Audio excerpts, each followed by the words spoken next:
Live from the KDKA Broadcast Center in downtown Pittsburgh. This is KDKA TV News at 10 on the CW. This is an attack on all of humanity. Chaos and terror in Paris. Explosions, a shooting rampage, and a hostage situation. More than 140 people are dead after what's being called a coordinated act of terrorism.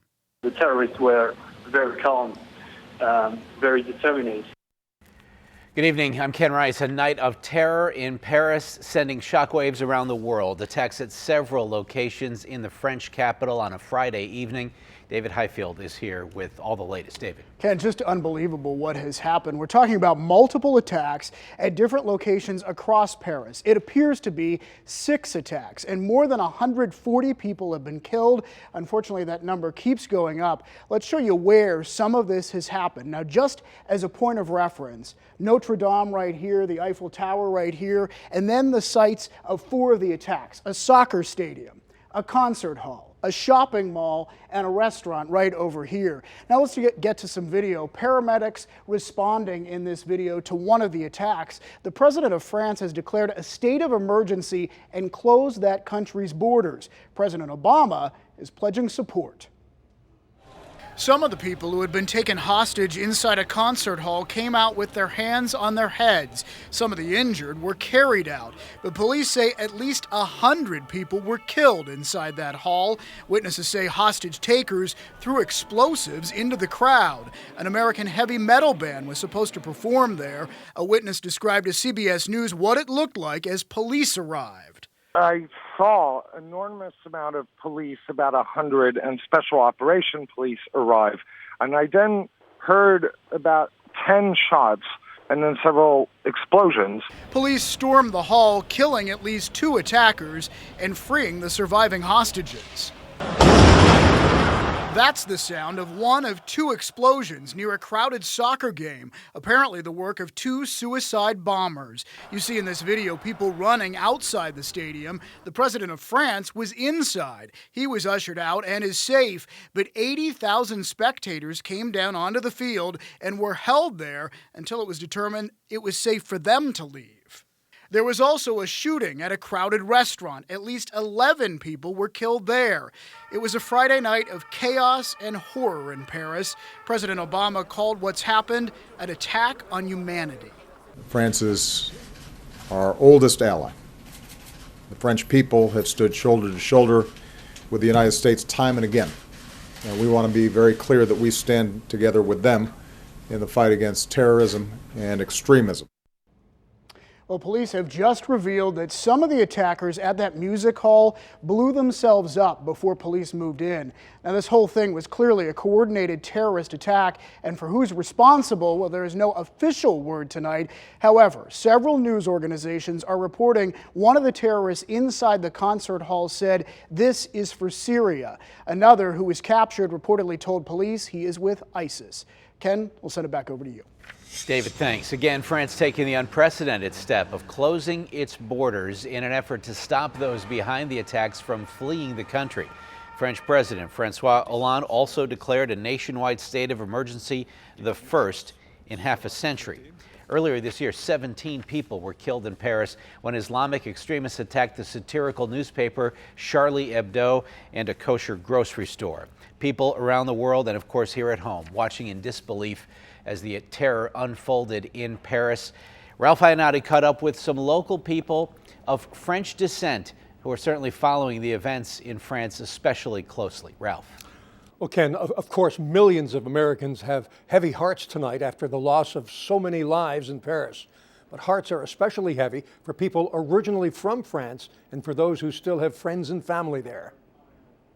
French-born Fred Rangier has brought Paris to Pittsburgh twice. 2 years ago, he opened this pastry shop in Squirrel Hill. Before that, he started the Paris 66 Bistro in East Liberty. When I heard what happened, I called my family, my parents right away, and I called my good friend. His name is Philippe Baruch. Fortunately for Rangier, he told me the news he got was good. His family members and friend are safe.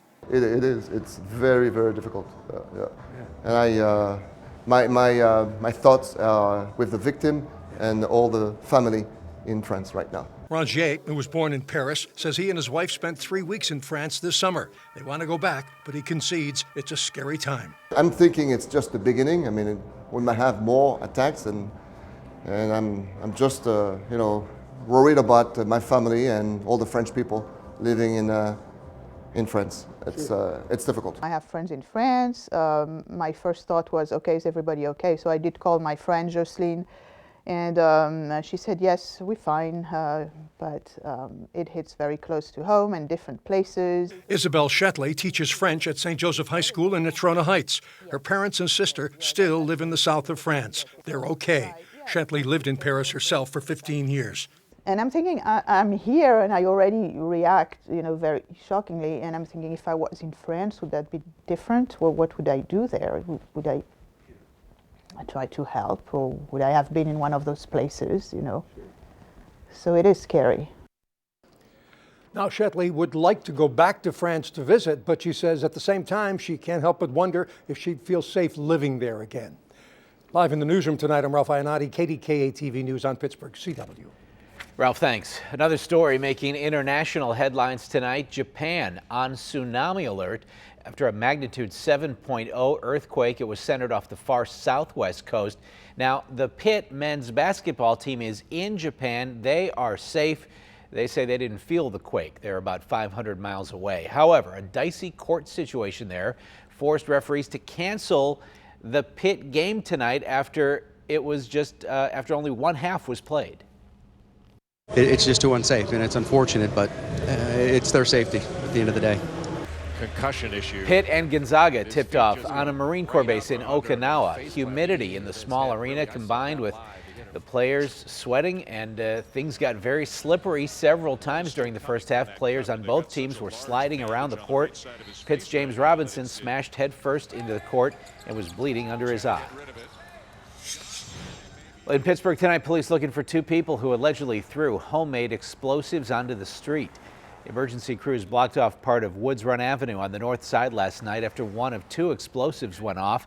The devices were described as prescription pill bottles with a wick inside.